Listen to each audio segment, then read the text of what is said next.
Well, here we are again. What's going on, guys? Welcome back to the Rantin review. It's just the Rantin review. Gonna try to do this on a Sunday, weekly Sunday show. We're gonna see if we can do it for the next hour. We're gonna be talking about the world of pro wrestling and sports entertainment. We're just gonna basically go through the news and looking through the news and see what is going on. Now, I did watch Kings of the Coliseum this past weekend, so definitely going to check that out. And we did check out some of the New Japan Strong Show, but I haven't finished it yet. So I should probably put that as a caveat. It is spoilers to say, don't spoil that show, because I haven't watched all of the New Japan Valley show yet. I got to Kushida and Takeshita, which was amazing, as I thought it would be. But we're going to chat about that and a bunch of other stuff today. I am still in the process of figuring out, because Arby last week had submitted a super chat, and I need to set up this to display super chats and everything else, because I can type messages in it like, hello, welcome to the chat, but I haven't set up the super chat and any of that stuff yet. So I guess we're gonna have to do it so we get the fancy little things at the bottom of the screen, like all the kids do, the streaming kids do. So that'll be cool. Let's see what else we got going on today. We're gonna be talking about Squid Game. Like I said, I've seen part of that so far, so I'm definitely interested in seeing how the show continues to evolve as we go along. But we're gonna check that out.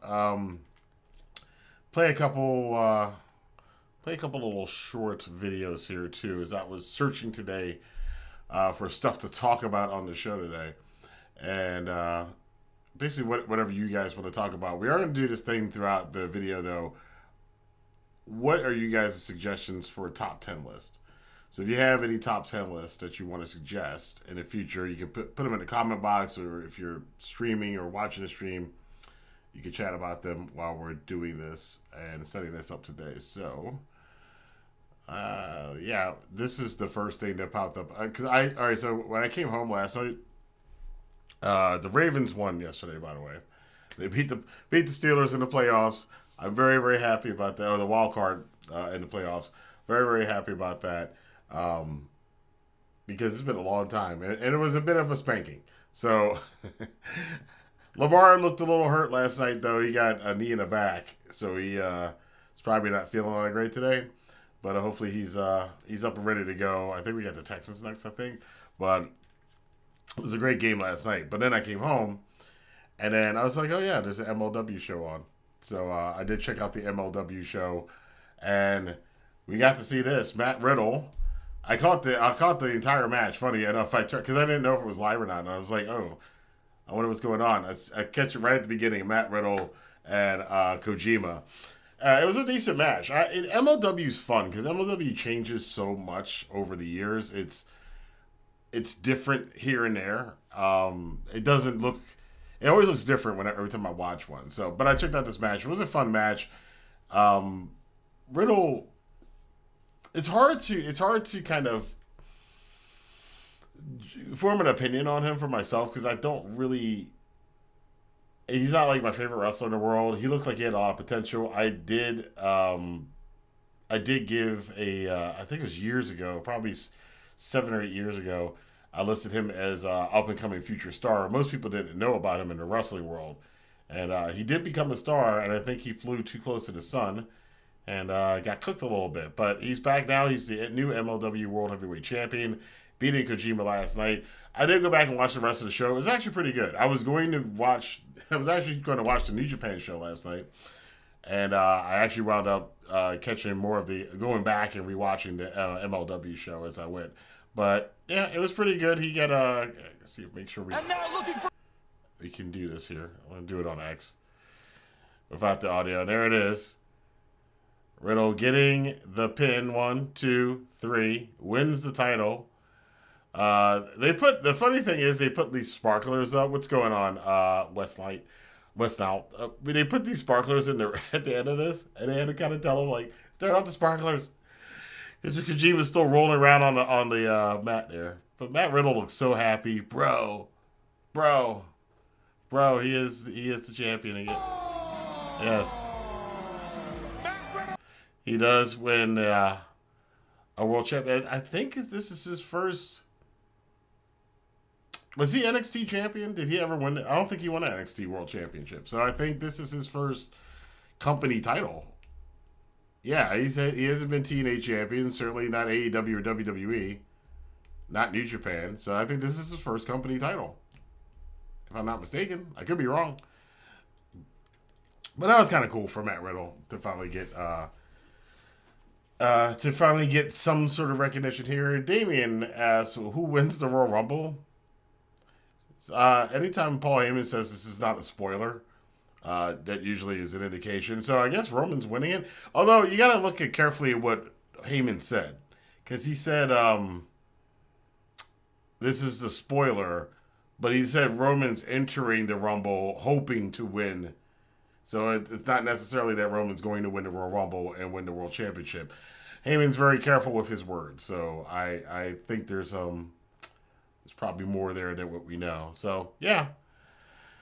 Oh, guys, let's see what the kids say about it. This guy says, "Finally, after a boring run by Kojima." This guy says, "Brotastic. That's awesome, bruh. Awesome. Let's go." This guy's pretty happy. Got the happy meme up there. Just this guy, Jeremy Scott, man. Why you got to pee on Matt? Why you got to pee on Kojima? why y'all so mad, man? Can't nobody like anything. God damn, dude. This other thing happened on this night, and I've been roasting privately the old timers for this kind of shit. So you see here, Bischoff is there's a mystery envelope.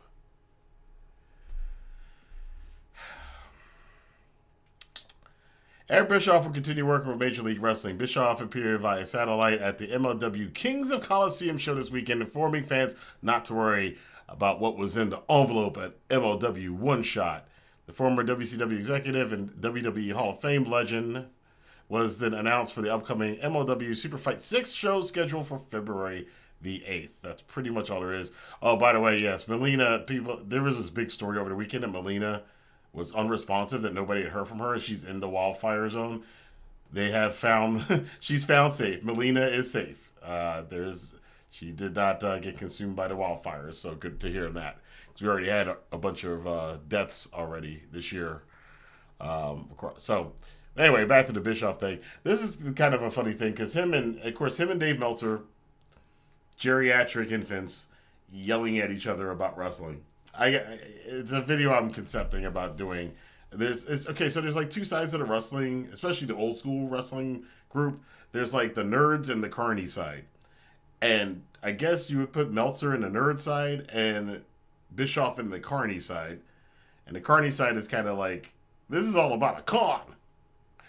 The wrestling's just about a con. And how can we con our audience out of the most money possible? They don't ever flat out say that, but they get about that close to telling you that's what they think that's what they think pro wrestling is for. How can we con our fans out of as much money as we possibly can? And then there's the nerd side, which is, Meltzer, and he knows this, the star ratings and all of that stuff. So I think this is funny, though, when they always talk about, because they were arguing about storytelling. I saw Dutch Mantel, he was talking about Seth Rollins and, Seth and CM Punk match and the promo that, yes, that's classic wrestling.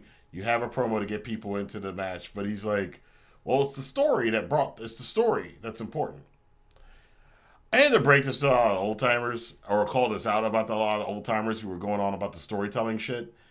I'm old enough to remember watching all those shows. 75% of all those shows back in the day were squash matches. There was no storytelling going. There's no storytelling going on. It was Demolition beating Joe Schmo. It was the Four Horsemen beating the crap out of what was that guy's name? It was a Rocky King and or the Brooklyn, or in WWE they beat up on a Brooklyn Brawler all the time. Moondog Spot. That was 75% of the shows. You'd have like sprinkle in some random promos, and there'd be like one angle that was pre-shot. Most of the wrestling shows back in the 70s and 80s were squash matches. All the way into the 90s. In fact, the Monday Night War is basically what ended the squash matches. So when these guys, and even WCW early on, it was a lot of squash matches. So when they start talking and going on and all about all this storytelling, you guys didn't do no damn storytelling.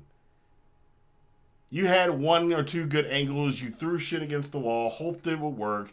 If you happen upon a Von Erichsen Freebirds, if you happen upon a New Japan angle about the NWO, or if you happen upon Austin and McMahon, they ran with it. But it's not like they were. They're not like I as a writer, as a writer and a wrestling fan, it's just so stupid when I hear all these people going on about storytelling. Like, you guys are like fucking writing novels and shit. Get the fuck out of here, dude. I don't want to hear it. Anyway, I had to get that off my chest. Bree, what's going on? Kojima versus Okada in 2013 was magical. Awesome. Freeman apparently does not like Bischoff all that much. Doug Dillinger getting pinned in 2 minutes. Oh, God. Witchfinder says Bischoff posed constant engagement bait. It's what he's been reduced to at this stage of his life. I mean, I could go that far with it, but, again, I'm just going to leave it to he's in the Carney camp of old school wrestling personalities, that this is all a scam to get you out of money. Speaking of people who are like that side of it, people are roasting Booker T because apparently, according to, this is a CSS, cage side seats, Booker T does Zilla Fatu dirty at ROW's Battle to the Bell. In a teacher versus student match, Booker T taught Zilla Fatu a lesson in Treachery 101. So, G.I. Bro is back. G.I. Bro is back. Oh, man. This is, let's just, come on. Can you dig it, sucker? Sucker, can you dig it? Oh, man, this is great, man. Man, look, I feel, man, look, Booker, I'm gonna be looking like Booker in about 10 years anyway, so I can't hate on Booker too. I'm gonna look the same way. But I ain't gonna hate on Booker too much. But dog, man, come on, man. So anyway, people are roasting him for, pulling a old school WCW, not letting the young talent get over kind of thing. It's Booker's promotion though, so anyway, Zilla Fatu arrived in Texas City, Texas, to face his mentor Booker T at Reality of Wrestling's Battle to the Bell. Though the student seemed ready for his final exam, the teacher still had a few lessons to dole out. Originally, the two were supposed to meet in a singles bout, but before the match, Booker T tricked young Fatu into signing a contract that turned their affair into a 4-on-1 street justice rules gauntlet match against Booker and his three minions, including TNA star AJ Francis. Fatu put up a valiant effort, executing a flawless dive as he put down his tormentors with Superman spikes. However, the odds heavily favored Booker T, who ultimately went on to win his first match in almost 6 years. I guess that was 6 years ago with his, what was that? The Royal Rumble. I think whatever. I don't know how long it's been. So people are upset, and here's the part. Given his family connections, it's rumored that Fatu's heading to WWE anyway. Basically every Samoan, every Pacific Islander will be in WWE and part of a Bloodline storyline at some point in time before the end of 2025, just in time for everybody to get tired of it. I gotta say something too. This is a hot take. My man Tama Tonga, man. I caught the clips from SmackDown, man. Why Tama Tonga always getting bounced around? He's turned into the Chase Owens of the bloodline. You need somebody to take the pin. You need somebody to get beat up and bounced around. It's Tama Tonga. He's become Chase Owens of his own faction. Tama Tonga, man. Hey, look, he's getting a paycheck. So no, after all those years in New Japan working it out, I'm happy for him getting a paycheck. But it's just kind of funny he's turned into that. Blacksmith, what's going on, Blacksmith? G.I. Bro gonna get you, sucker. Oh man, that's the way it goes. What else we got here? This was the wildfire thing. Deeply concerned Melina. Yeah, they found Melina. Melina is fine. Apparently, Melina is fine. This is a story that's been going around too lately. Is that Jeff Hardy said he could have been bigger than John Cena? I don't know about that. And now this is saying you take out Jeff Hardy's his substance abuse issues and stuff like that. But he's saying that if he had stayed on the straight and narrow, he probably could have been bigger than John Cena. It's possible he could have been up there with John Cena. But the thing with Cena is that he was such a Boy Scout. He was such a company guy. I don't know if Jeff Hardy, even sober Jeff Hardy's free spirit nature, would jive with that. Like, WWE's tried to go with wild cards, Shawn Michaels, in the past, and it doesn't usually work out too well for them. So they need somebody stable. If Hardy had been sober, we'll never know. If he had been on point, would he have been great in TNA? Would AJ Styles not have had to cut some promo about him being selfish and ruining TNA? Who knows? What do you say? Man, I don't know. Hardy said, the way I was living life in my 20s and 30s, if I was living life the way I'm living now, my gosh, there's no telling. I would probably be bigger than Cena today. So that's what he was saying. He's got a gift to be a pro wrestler. I mean, sometimes you can't go on coulda, woulda, shouldas because you don't know, because you didn't. So, but Jeff Hardy was yeah. 2008 says Bree was Jeff Hardy was super popular then. He was like right on that cusp, and then, but I think it's probably. What they say is money and drugs only enhance what is already there. So he might have still been a flash in the pan. He might have been a flash in the pan regardless of whatever happened. And that's probably to more of his rebellious spirit, less to do about the drugs. The drugs certainly kept him from doing stuff. But again, it's something that you can speculate on. You'll never know. He was really hot at the time. But there's been a lot of wrestlers who were very, very hot for periods of time. But they were never the man. And especially in WWE land, being the man is a very, very hard thing to do. There's only been, not counting Becky Lynch, but like in my lifetime, and actually Bruno's before me in my lifetime. So it was Bruno, Hogan, Brett. You could kind of say Shawn, maybe Shawn. I'm not even kind of hesitant to put Shawn in there. There's Brett, and then after Brett was Austin and The Rock at Cody at the same time. And then after them, it was Cena. Punk and Bryan kind of dibbled around there a little bit. And then after Cena, it was Roman. So it's only like, that's not a lot of spots. There's not a lot of people that can do that. So, you know, I think thinking about it that way, Jeff Hardy probably could have been like Macho Man to Hogan, like Jericho to Rock and Austin, like I don't know. Again, I can't. No one will ever know. No, I mean, this is speculation by all of us on whether or not Jeff Hardy would have been there or not. Let's see. Cody says becoming a father has changed his perspective and his career because wrestling is selfish. I wouldn't put up your pictures of your kid up here, Cody, but you know, it's all good. In fact, I'm not even uncomfortable even showing his kid's picture. I'm more uncomfortable than, well, he did it, so that's his kid. I wouldn't have done that, but he's talking about, you know, he's almost 40 now. Again, Cody's getting old. He's 39 years old now, so which is probably, again, people wonder why he left AEW with the WWE to do this. I mean, he did it at the right time. If he was going to have this run, it was going to be then or never, and he chose wisely, as they would say. But he's talking about, you know, how his dad was always on the road, and he had a great life, but he wanted a better life for his daughter. And she doesn't care that he wrestles in front of 80,000 people. She just cares that he makes funny noises and funny faces and stuff. So it's a nice little interview. You get to see more about why, you understand more why Cody made the choices he did. 'Cause a lot of people, myself included, we were all kind of shocked when he left AEW, the company that he was acting as if he was the head of. And and then go to WWE, but you kind of understand more from reading his perspective on wrestling, especially after he had a child with Brandy. So it definitely makes sense. Let's see. What else do we have today? Oh, I was checking out some. This guy's funny.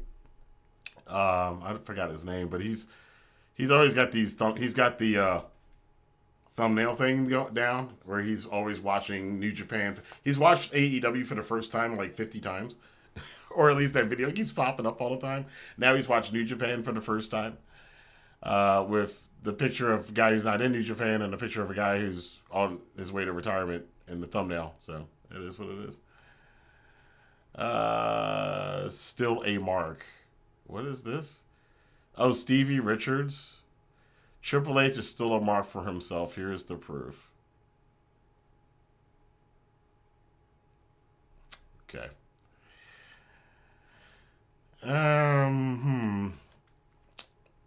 There's Tama Tonga. Is 1 of 1. Let's see Tama Tonga be. That's Tama Tonga 1 of 1. He's still taking. He's getting beat up the most of anybody in the bloodline. But at least this person acknowledges his talent. WWE stars react to Hulk Hogan being booed. Oh, I haven't seen this. Is this actual?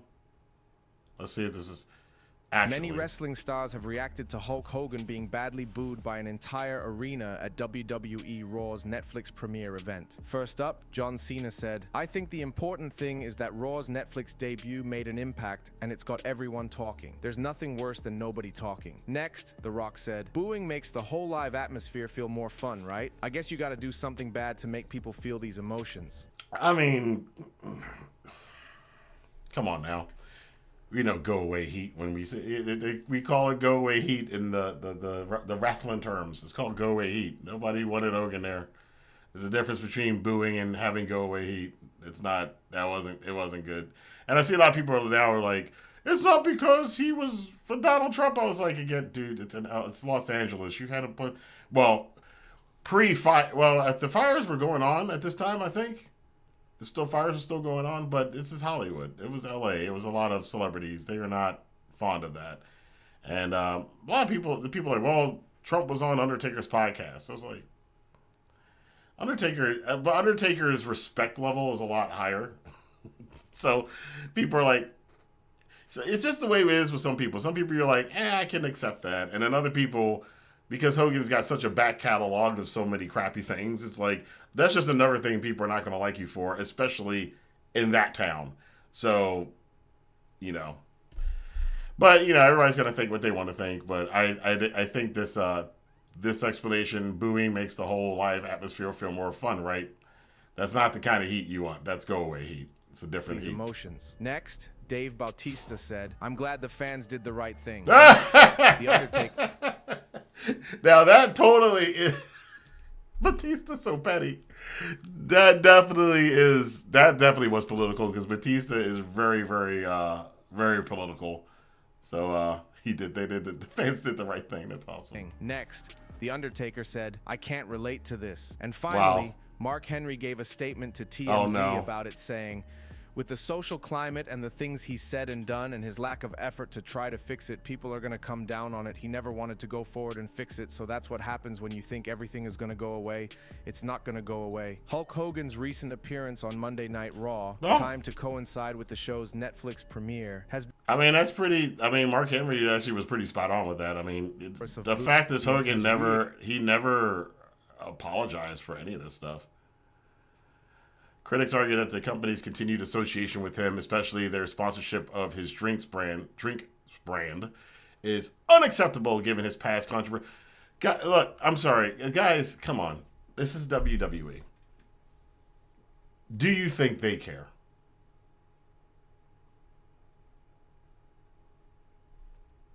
This is the carny side of wrestling.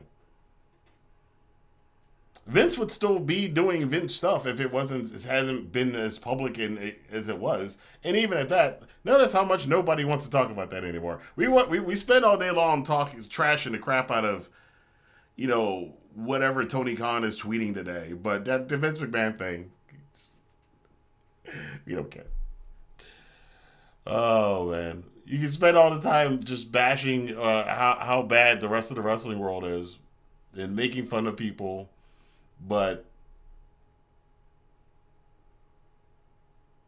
it is a company that continue to show after somebody died in front of everybody.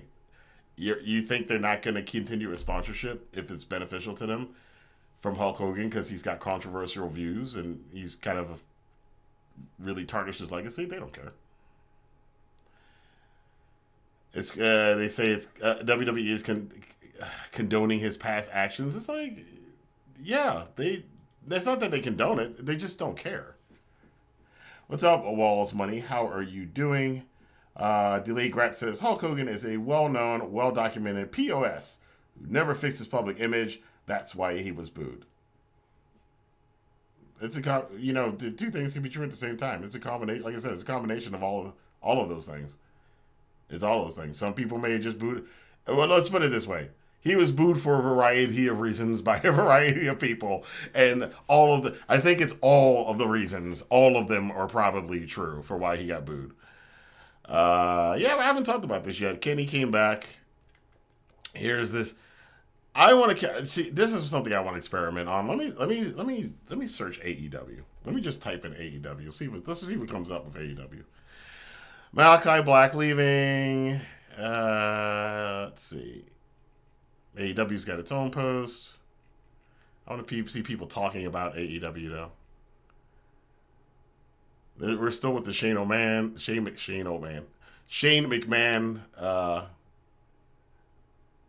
Harley Cameron. It's kind of crazy. Oh, here we go. Previously watched. These are things, stuff. Cope. People don't like the Cope name. Yeah, it is what it is. What? Oh, this is a weird thumbnail. This looked very strange. The way Kevin Owens was behind Rhea Ripley there. Yeah. That was funny. I can't. Well, it's New Japan, so I can't show it. But this post match from Wrestle Kingdom was pretty funny with these guys. Anyway, but there's nothing. You should watch this too.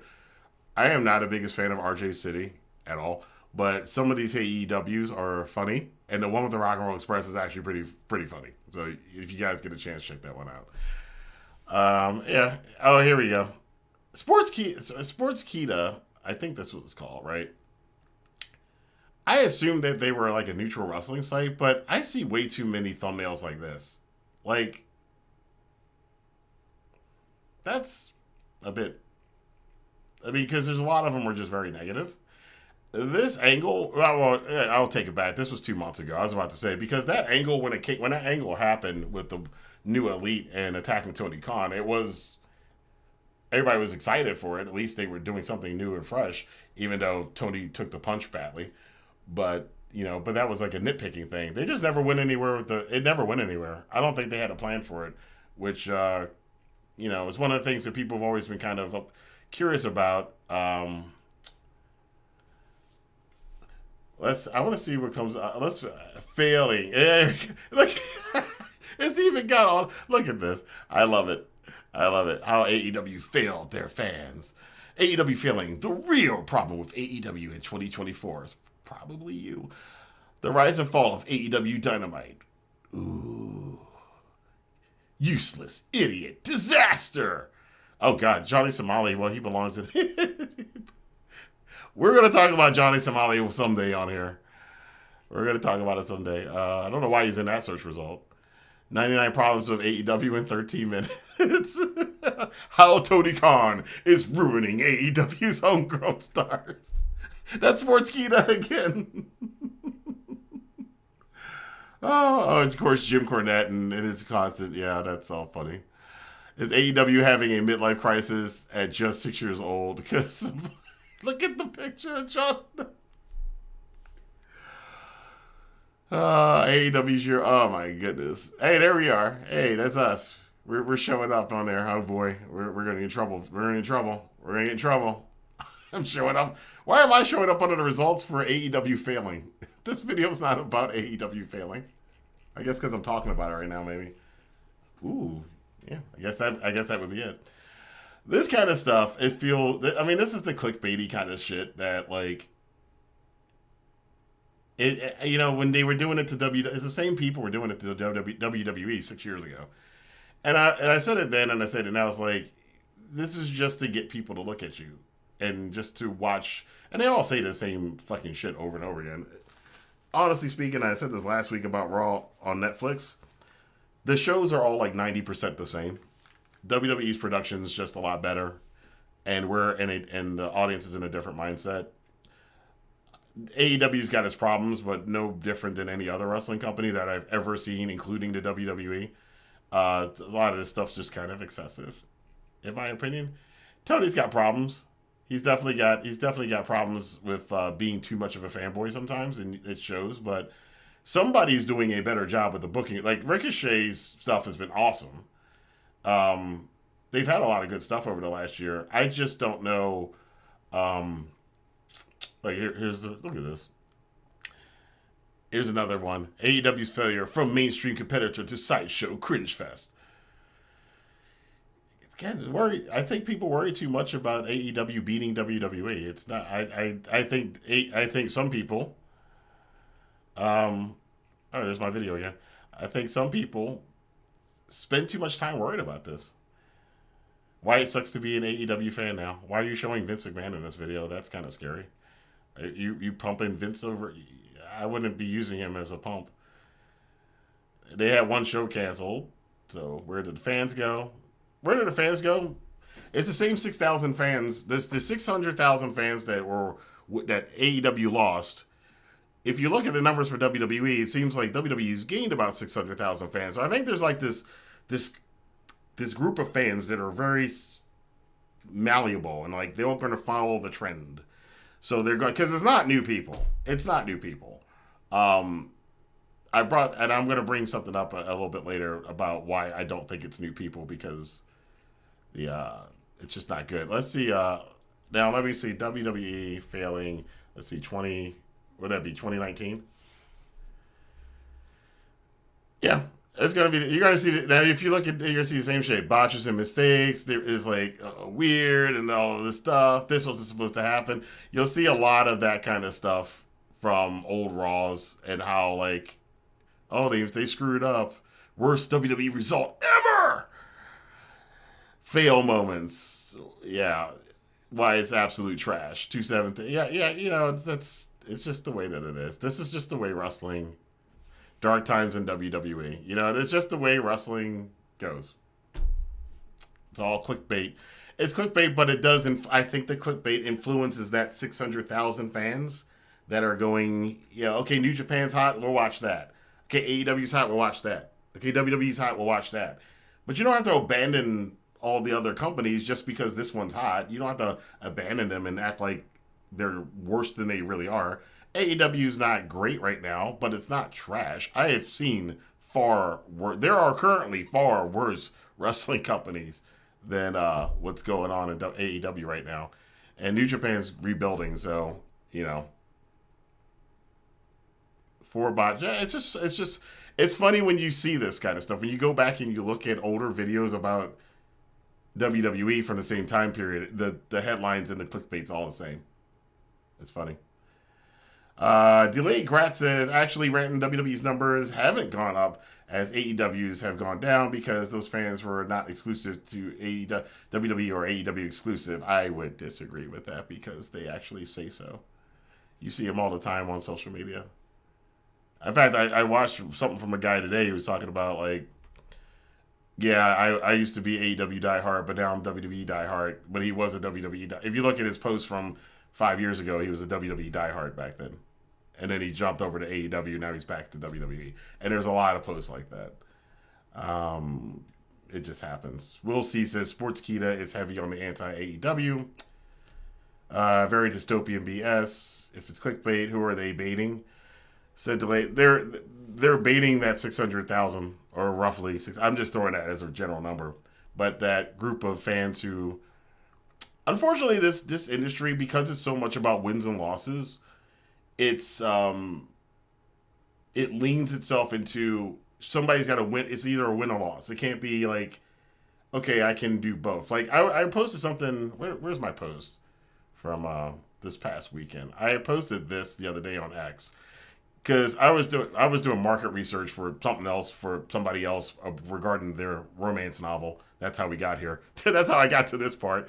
But we were researching stuff about soap operas because soap operas in pro wrestling, funny enough, if you go back to the beginning of television, it was like the content was cartoons, sports, news, wrestling, soap operas. Especially for the syndicated networks, the smaller networks, they wanted wrestling and they wanted soap operas, and they could get tons of it. It was always available. Wrestling is embedded with TV as soap operas are. But the funny and they're very similar because everybody calls wrestling. We've all heard this, like wrestling is soap operas for men.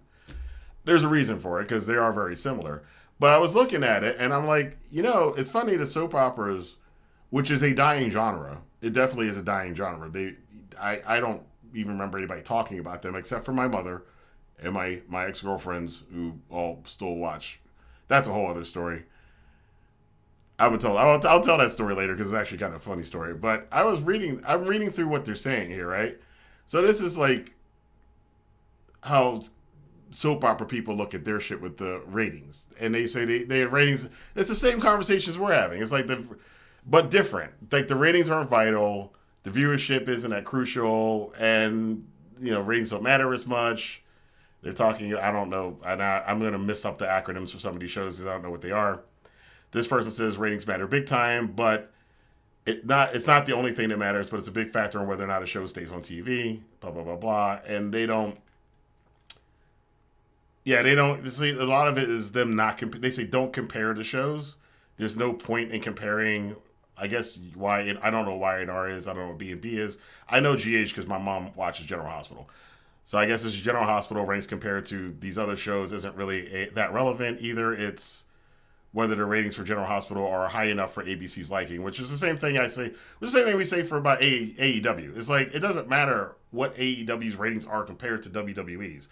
It matters whether or not AEW's ratings are good enough for Warner Media, and whether or not they're going to keep the Time Warner Discovery, whatever it's called, and whether they're going to keep them on the air. And they talk about it so much because they have the same stuff here. This person here is talking about somebody's I saw this at the bottom, like, what does it say? There is no argument, though, that the ratings have bottomed out since the new writers. Same shit we talk about. And Jason's, whoever that is, return. So they have a returning character. Like, so that's it. It's like the same shit. It's so funny, but they don't, like most of them say, they watch all the shows. And here's their ratings, which is really scary. I don't know what, somebody in the chat tell me what Y&R and B&B. I know this is General Hospital. I don't know what these other ones are, but even General Hospital, 1.889. That's 1,889,000 roughly average viewership. Whatever these two shows are, at 2.5 million, and this one's almost 3 million. Young and the Restless, I guess that's what it is. Young and the Restless. But Y&R, 2, 3. It's like this is a dying genre. They have way more viewership than we do. Probably because they all watch all the same shows. Some people don't watch the less popular ones. But I thought that was kind of funny when I saw that. See what you guys got to see over here. We're going to keep looking through. It's just funny, 5 years ago, why the WWE draft failed. Why it sucks. It's the same stuff. It's so telling. Anyway, back to this. What are you guys saying in the chat over here? And I can't read this person's name. Oh, Big Hurt. Big Hurt, what's going on, dude? I just watch wrestling just to take my mind away from society and just put my mind into a creative imagination. Cool. Witchfinder says, I simply don't find WWE very interesting. It's not for me, which is fine. I don't get all wrapped up in the axle about it. Sure. And they are fighting a bad perception out the arse. Yes, they are. We'll see. Crimson Steel said, I lost interest in watching AEW, but I don't hate AEW. There you go. You don't have to hate it. It's just, if you lose interest in it, you're just not interested. I kind of lost interest in watching all wrestling as of right now. I just casually watch random shows or matches from AEW, NJPW, and WWE right now. Cool. I mean, that's how it should be. It's like, if the show's not interesting, okay, I'm not going to watch it for maybe I'll check it out every once in a while. If they do something interesting, I'll watch it again. I still like some WWE segments, but the in-ring action is just boring to me most of the time. Walking the Trail says Dave Finley's contract nearly up. Gabe Kidd next leader. I don't think Dave Finley's going anywhere, though. I mean, where would Finley go? I don't think he wants to go to AEW. I mean, he could. I'd be surprised. I don't know. I don't know if Finley would go anywhere. But he could. I don't think he's up to his star profile enough for him to have leverage in negotiating. I would say, like, he hasn't reached the same level that Jay White did, that Will Ospreay did, amongst the fan base. He's not quite there yet. That he could go, okay, I want, whatever it would be. I'm just going to pull out a random number. Like, if he wanted $1 million a year, I don't think he's in a position to negotiate the same kind of contract for that yet. That's my personal opinion. I personally would expect him to stay in New Japan. Again, I'm not him, so I don't know, but I don't think he would be leaving this year. Maybe in a year or two, but I don't think yet. As far as Gabe Kidd being the next leader, they're already teasing that anyway. And it feels like, since it didn't happen at New Year Dash, it feels like they're going to drag this out. This is probably going to be the story of the year, and it's probably going to take if they're going to do it, maybe spring, we might see something more. But, David Finley might head to WWE and be good on NXT. If you're a former Bullet Club leader, you go to NXT at this stage of the game. I know Balor did it, but I think no. That's a step backwards, man. I think he's got a lot more to do to up his negotiating position. Uncanny Suit 97 says the crowd in San Jose weren't too crazy about Gabe Kidd versus Ishii. That was strange. Yeah, it's a different crowd though. It is. Plus, again, the problem with Ishii and there's some wrestlers that are getting to this point. Shingo might get to this point. I hope he doesn't. Is everybody knows that Ishii's not going to win because he never wins because they've booked him to lose too many times. So, there's less excitement there than oh god, we're going to see. We've seen this match already. Witchfinder 68. Any thoughts on where the whole Death Riders angle is going? I haven't really figured it out yet. The Death Riders. Oh, the good old Death Riders. What's the latest on the Death Riders? I don't know where it could go. Me like everybody else, we have ideas of where it could go. They could do something pretty cool with it. The thing about the Death Riders, I don't think, here's a couple of things I think I would like to see. I would like them to promote Claudio as more of like just a monster. Like, stuff happens, blah, blah, blah, blah, but somebody hits Claudio with a chair. Oh, you messed up. Like, I don't get that sense from him right now. Like, he's a you messed up kind of person. Like, he'll just wipe you out, which he can. We all know Castagnoli is one of the strongest dudes in wrestling, period. He could if he wanted to, he could wipe you out. I would like to see a little bit of more of that. Him kind of being that hitman.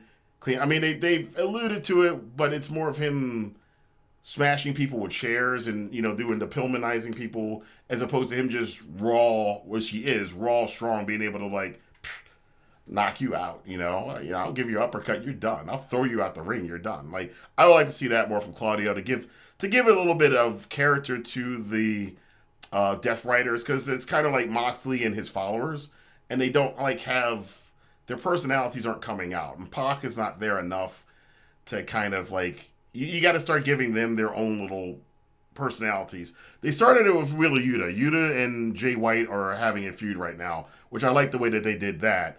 But I think Claudio, I want to see him be the king of the monsters. And you got, Will Hobbs. You got Brian Cage. You got a lot of these big dudes now in AEW. And Claudio should be, like, in the meat. He should be the king of the meat. Put it that way. Where it's going, who the hell knows? Connor's always upset with AEW. This is what I'm talking about, getting too excited about this shit. Like, look at this. Why in the unholy fuck are the Death Riders teaming with Chris fucking Jericho and kayfabe? It's not this serious, guys. It's not that serious. What even is the story anymore? I thought this was about cutting out the egos of AEW and elevating the younger guys. What are we doing? Overreacting is what we're doing. It's not that serious. It's one match. It's one match that they've already led to. They're trying to give the rub to a bunch of different guys because they need help. They're trying to cross-pollinate. That's what they want to do. It's one match. It's not that serious. But at the end of the day, are the Death Riders? Yeah, no. The Death Riders storyline, I don't know where it's going. It doesn't seem to have an end game, and they haven't hinted as to where it's going to go. One cool thing I do want to see once whatever they're doing now is over with, I absolutely want the Death Riders and the Hurt Syndicate to meet. Since the House of Black is apparently done, we're not going to get that. But if the Death Riders and the Hurt Syndicate can meet and we can have that standoff, that's a holy shit moment. I hope they're gonna do that. I don't know who'd be facing that one, but I would love to see that happen. But yeah, this crew, I mean, it's a good crew. We just need a little bit more flavor to it. All right, let's check out the chat here. Brogan is in NXT. Finley's brother is in NXT. Yeah, I mean, that's great for Finley's brother, but Finley's carving out his own legacy now. And I think he's going to try to do it however he can. I don't think him. I think again, it's a step backwards if he goes to NXT. It's a step backwards. It just is. So Darby is doing Mount Everest, which means he might not be the one to beat Mox. That depends on if he survives. I thought they were leading to him beating Mox on Evolution with Sting's help 1 year from Sting's retirement. I think Darby. They want that to be the storyline. They've left it open. Which is kind of, again, with wrestling, it's different than writing normal fiction because in normal fiction, like when I write a story, the characters are the characters.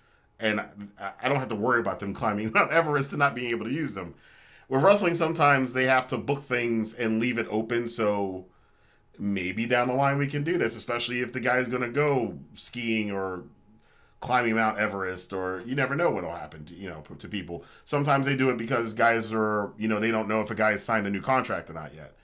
So they'll leave that open. I think Tony Khan and the rest of the team at AEW do that a little bit too much. I think they leave it open a little bit. They're nowhere near as bad as New Japan with that kind of shit. But I think they do leave things a little open too much to the point where you get these unresolved storylines. And, things are kind of messed up. Let's see. They're sweaty, says Jaden. Walking to Trail says, Chris Charlton is in the doghouse. Absolutely. I got to show you guys what Kevin Kelly tweeted. If you guys haven't seen what Kevin Kelly tweeted to one of the comments I made about that, it's going to be funny. I think the end game of the Death Riders is Darby to win the world title off Moxley. I agree with that. I think most of us think that's what's going to be.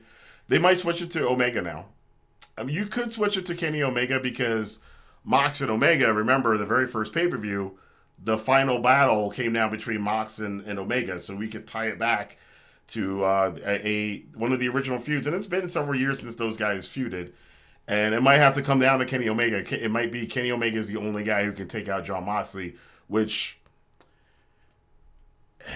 you're going to run into, no matter how you slice this thing, you're going to run into people complaining about it. So I say they should just go with whatever the hell they want to go with. People are just going to bitch anyway. Doesn't matter what they do. I don't get where is this going criticism of the Death Riders, says Delay Gratz. That's why you tune in. We put up with Acknowledge Me. I'm in a tribal chief for three plus years. So far, Death Riders are a simpler story. That's true. Rantin, I know that you don't like playing Booker that much, but hypothetically, what would you do to salvage the Death Riders angle? Well, part of what I just said is I actually thought, funny you said this, Crimson Steel, because my brain works on this sometimes. I actually thought about this today. And one thing I think, I would just keep it going. I just said what I think about Claudio. I think Claudio, they need to start reestablishing him as the hitman. He's the danger guy. Like, yeah, you can hit Yuta with a chair. You might hit Moxley with a chair. You hit Claudio with a chair, he might shove the chair up your ass. Like, I want to see them book him like that and then have him go off and do something against Hobbs. He's kind of that guy. And he can then have those meat matches with Hobbs and all the other muscle big guys in AEW. Pac should be going for championships. And I think the way they're handling Shafir is good for now. She's kind of the China of the group right now, and I think that's fine what they're doing with her. Wheeler Yuta being the little petulant punk, I think doing that. Two things I would do. If you were going to get Shota Umino from New Japan to come over and do Excursion, I'd either have him add him to this group, or, and this is going, now I'm overbooking. You got me overbooking, putting my booking cap on, overbooking. I do an angle since Daniel Garcia was originally supposed to be part of the BCC. I always have to make sure I'm saying that right. the BCC and not the BB. Anyway, the sense that you could probably do this angle where I would say Danny Garcia, he's because he's fighting the Death Riders. I would have done this angle like he's had enough of. I'm gonna go out and confront Moxley. Say like Mox beats like kayfabe injures Hobbs this week, right? Garcia comes out and says, "Hey, I'm going to go out to the ring. I'm confronting Moxley. I've had enough of this." You know how he talks. And Danny Magic is like, Danny, don't do that, Danny. You go out there against Moxley, he's gonna murder you. You know the way they talk. I would also say, can y'all tone that shit down a little bit and talk seriously? Like, because this guy's putting his life on the line. He goes out and calls out Mox. And it looks like they're gonna, and then he can do a swerve. And Garcia's does a swerve. He joins the Death Riders, whatever. But the point of doing that would be is that eventually Garcia would actually be part of the reason why Mox loses the title and turns on them and gets rid of the Death Riders. He's kind of a mole. So I would use Garcia as a mole. Garcia, they got him in the angle they've got him in right now. It looks like he's just going to lose the TNT Championship. If you're going to do something like that, I give him something a little meatier to do, and have it look like he's turned on Daddy Magic in AEW, and he's turned on AEW and he's joined the Death Riders, but he's really a mole, and it's really a plan all along between him and Omega and whoever else behind the scenes to get rid of the Death Riders. He's basically he's a sacrificial mole. He's the smoking gun that can get it done, or do it with Jay White. He can do it. You can get Jay White to be the one to come up with the plan. But I hopefully have an end game. The end game has to be something where the other guys are planning how to get rid of the Death Riders. But before we get to that, the Death Riders need to get established more as something dangerous in the company. They're dangerous, but they're not scary dangerous. It's not like, oh shit. Like if you see somebody in a ring and the Death Riders come out, you should be feeling like, oh shit, you're fucked. Like, everybody just leave. When they come through, everybody just scatter. You don't want to be in their way. I don't get that feeling from them right now. So that's how I would do it. But that's me overbooking and overthinking right now. So take that with a grain of salt, but that's how I do. Thank you, Delayed Grats, for that. Let's see. I'm going to make sure I didn't miss a super chat because Arby gave me a super chat last week. I did not read his comment. I am sorry, Arby. I did not read your super chat. And Arby is not here today, so I will. Next time I see Arby, I will definitely make it up to him. He's usually on the gaming streams anyway, so I guess we'll talk on the gaming stream. Luis says, "Do you think Tony Khan changed plans, or does he stay with the plan?" I think he needs. If it's a good story, you stick with the story, because that means that you need to do a better job of getting the audience to understand what your story vision is. But if you think it's a good story, you stick with it. Foreplay 2004 says, the reason I do not want Kenny Omega to win the title is because that championship schedule is what got him injured in the first place in AEW. Yeah, well, he was also a belt collector, so he was working Mexico and he was working Impact at the same time too. So yeah, but I agree. I hear that. Give Kenny give him an Undertaker schedule.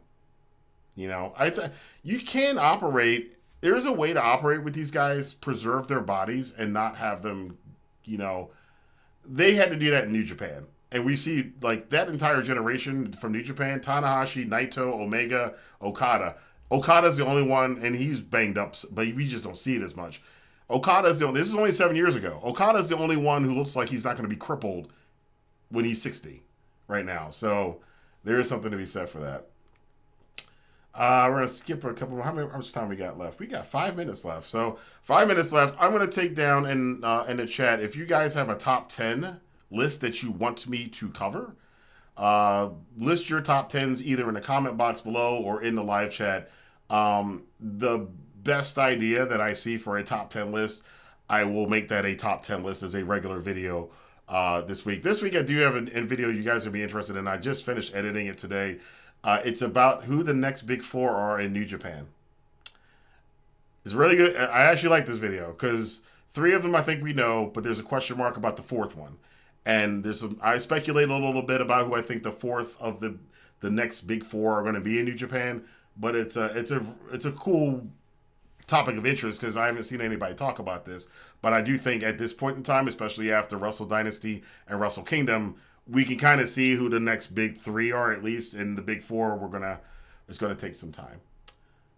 Bree says Okada's knees are bad though. I saw a doc on NJPW World where he needed injections every day during the G129. Yeah, there you go. Roll Tide said it looked pretty stupid having all the Death Riders back away from. Yeah, there you go. Hobbs in the closing segment. I know they're trying to make him look strong, but it still looks pretty dumb. Yeah, that's okay. Perfect point there, Roll Tide. Probably would have been better. And then again, you'd have to build Claudio up to that level. But if you had built Claudio up to a monster, if he was built up as a monster already that could eat chair shots and just wipe people out with one uppercut, then when you get a big dude like Hobbs comes in, you could have had them facing off. And then Mox kind of go and this guy and then they kind of get in the face and stare down and Hobbs be like, I ain't never scared. I ain't never scared, right? You gotta again, I'm booking their show, but that's what I think would be probably more entertaining. It's more about less is more sometimes. Implied is more sometimes. Save it for the match. And then and also have us want to see this other match. Ooh, what if Claudio and Hobbs went off? Because Hobbs has been wrecking people. Claudio's been wrecking people. They're gonna wreck each other. Let's see what happens. You got to build up to that kind of stuff, though. It takes a while. It takes some time. There you could possibly be right there. 3. I agree, Bree, with 3 of the 4 of those. 4th one I don't know about so much. 4th one I don't know about this so much. I was gonna watch this video, guys. I was gonna watch this video, because somebody told me to watch it, and you know what? I'm not gonna watch it. People have been really, really wanting me to comment on this. I think this should be saved for another time because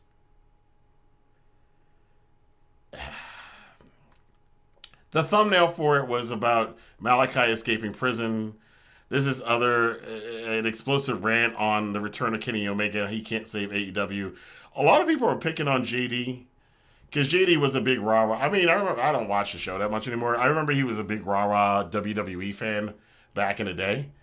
Or AEW fan back. He was a big rah-rah WWE fan back in the day. He was a big AEW fanboy a couple years ago. I think the intro was like, how come Tony Khan can book this and blah, blah, blah, blah, and WWE can't do this. And now apparently he's switched back. He's now completely trashing AEW and everything they do, and he's just hopping on the bandwagon.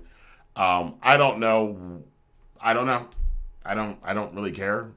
But I understand why people are kind of pissed at him.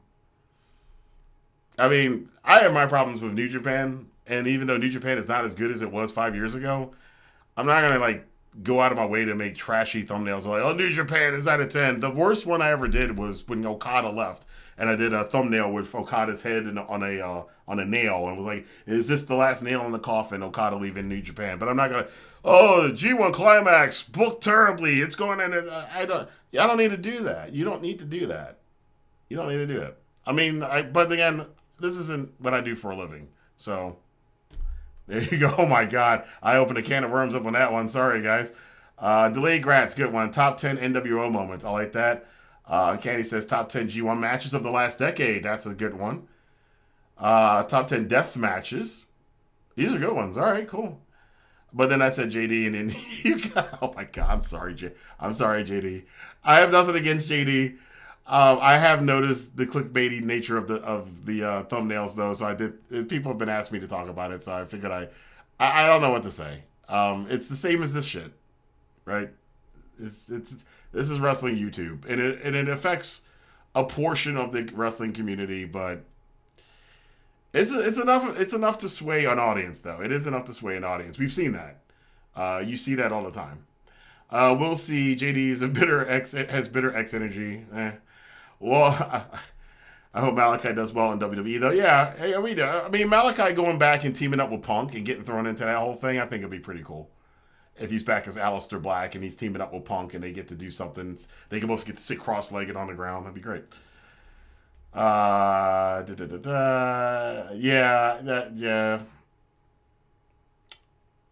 Jaden says, you're one of the few who has not biased AEW and AEW. Yeah, I mean, I say, what is the point? There's seasons of my favorite TV shows that I didn't think were great. Like, I was a big Harry Potter fan. I thought the third movie wasn't all that great. A lot of people love Prisoner of Azkaban. It's my least favorite movie. But, I'm not going to go, oh my God, the failure of this is the franchise in trouble. The failure, it's like, nah. And now there's sometimes where it's warranted. Yes, there's warranted criticisms about AEW. There's warranted criticisms about the superhero movie genre right now. There's warranted criticisms about AAA games right now. It is warranted. And it is warranted to give them a razz every once in a while. But the constantly, be ragging on something that actually isn't that bad, or isn't even bad, it's just not as good as this other thing, that's more my point. That it's not bad, that it's just not as good as the other thing. The other thing is better right now, so that's great, and this is bad. It's too much of a duality of... It doesn't make sense. This is why the wrestling genre can never have, like I showed with the soaps. The soap people talk about it. The soap people, hey, we're a dying group. There's only so many of us, and their audience is bigger than ours. We're gonna watch them all. They watch all the soap operas, and they all right, well, some shows have higher viewership than other ones, but hey, the one person was like, I watch 3 a day. It's that's 15 hours a week. We bitch about having to watch 5 hours of Raw, if I watch 5 hours of WWE, I can't watch more. It's like, I don't know what to say, man. I sometimes, and the reason I do this is because sometimes you have to kind of step out of the wrestling bubble and kind of look at it from the rest of the world and going, some stuff we do is really fucking weird. This wrestling bubble that we're in, if you look at it from outside of it, the way we do it, some of it's really, really strange. Some of it is really awesome, but some of it's really strange the way we treat it, and we kind of keep it from growing by having this kind of Highlander, there can be only one mentality, and if you're not number one, then you're complete trash and garbage, and we're gonna pile on you for doing so until we get tired of WWE stuff, and then we'll back whatever else is hot at the time, and then say WWE's garbage again. Malachi and Punk would be a sick duo. Yeah, that's why I'm excited about if Malachi goes back to being Aleister Black in WWE.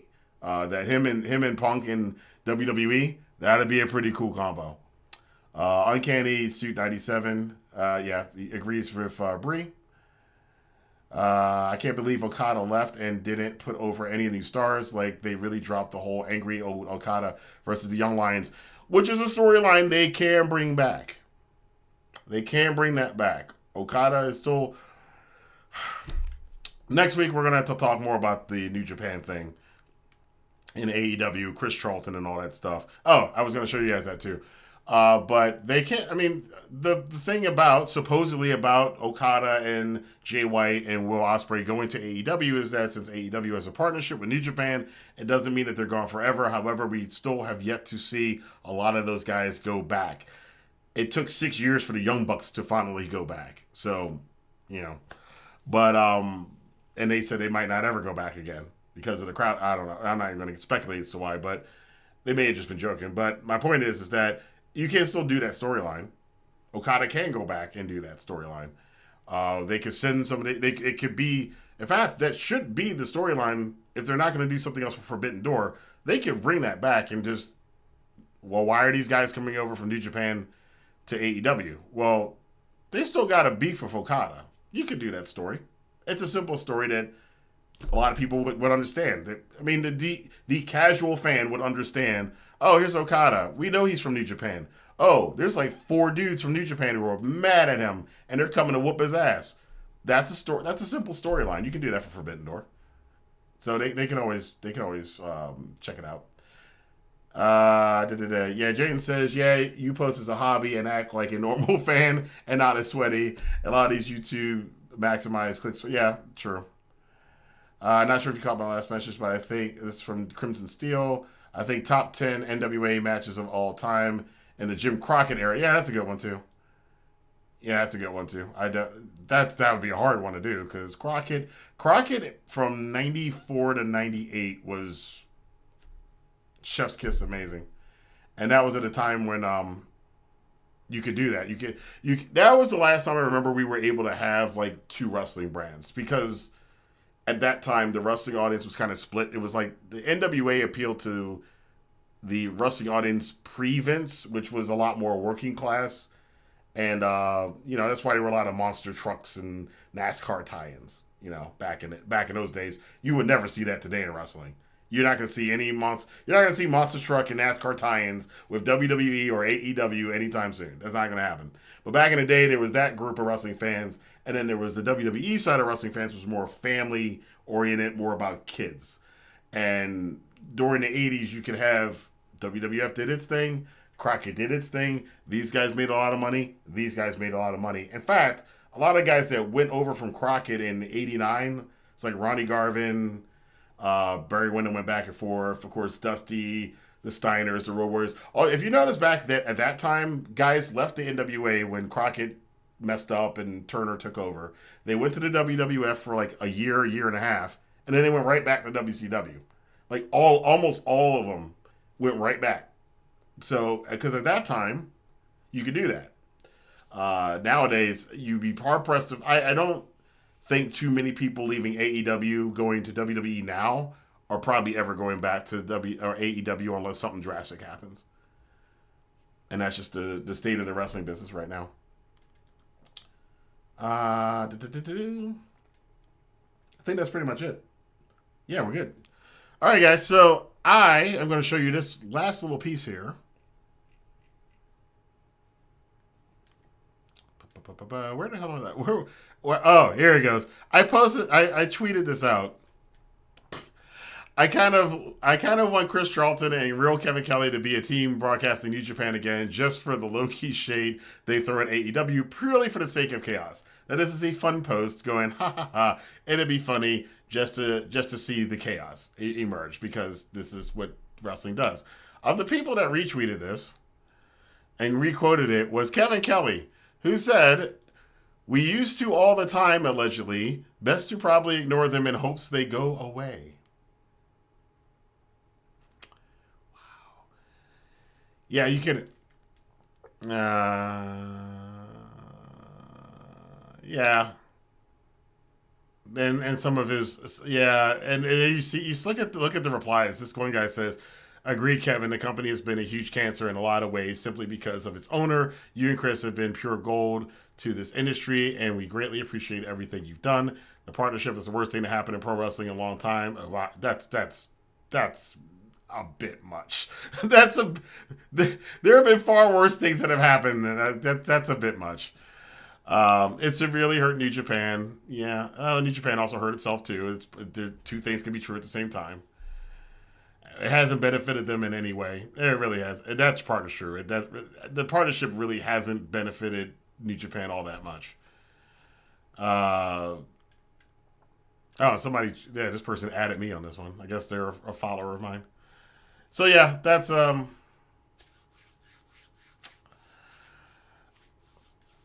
I don't know how widespread that sentiment is, but it's very interesting that this is why I worry about the New Japan partnership. And even their president said that the whole Russell Dynasty thing wasn't promoted well. They weren't really happy with it. So I'm worried, and some people may be happy, that this AEW New Japan partnership might be on rocky ground right now. And New Japan would take back, I have to think they would take back Kevin Kelly, and if he really wanted to go back.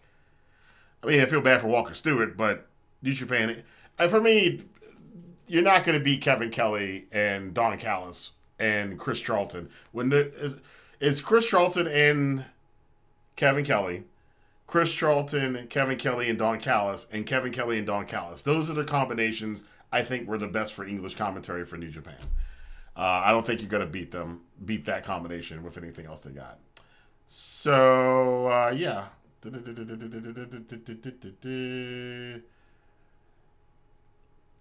Last thing. Well, you guys are punching a lot. I'm going to answer some of these in the post because we are past time now. So I will be heading off soon. But thank you guys for checking out the Rantin review podcast stream, whatever. Our Sunday live stream. Where we talk about wrestling and other stuff and other shite.